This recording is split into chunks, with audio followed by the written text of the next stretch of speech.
અમારે પરિવાર છે, અમારે બધું જ છે, બરાબર, બધી જ છે, ઘર પરિવાર બધું જ છે, બધાની જવાબદારીઓ છે, અમારે શું કહેવાય બાલ બચ્ચા છે, બધું જ છે, જવાબદારી અમારી છે, પણ અમે બોલીએ છીએ શું ખબર છે? આ ભારત મારો દેશ છે, બધા ભારતીયો મારા ભાઈ બહેન છે, આ બોલીએ છીએ ને તો એને નિભાવીએ છીએ. આ ભ્રષ્ટાચાર જે થઈ રહ્યો છે ને એને બહાર લાવવાની જવાબદારી એ આપણી છે, આપણી. કેમ?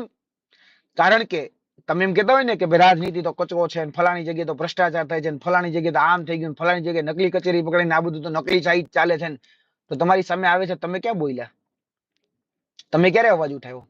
તમે ક્યાં આવેદન પત્ર દેવો? એક માઇનો લાલ એવો મને શિક્ષક બતાડો કે જે અત્યારે પોતાની જગ્યા વધારવા માટે લડતો હોય અને આશ્રમ શાળાની અંદર ભ્રષ્ટાચાર થયો હોય, આશ્રમ શાળાની અંદર પૈસા માંગવા માટે આવ્યા હોય અને એક વ્યક્તિ આવેદન પત્ર દેવા ગયો હોય પ્રાયોજન અધિકારીને કે ત્યાંના મદદનીશ કમિશનરને જઈને મેળવ્યો કે સાહેબ આ નો થવું જોઈએ.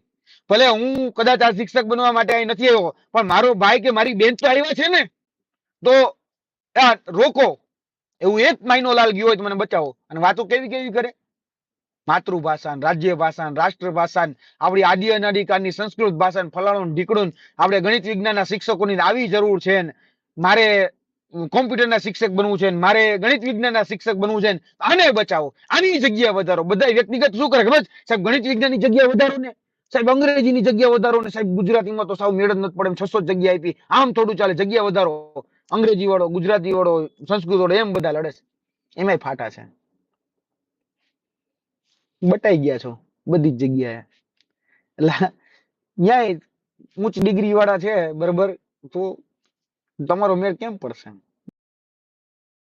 તો તમારો મેળ કેમ પડવાનો?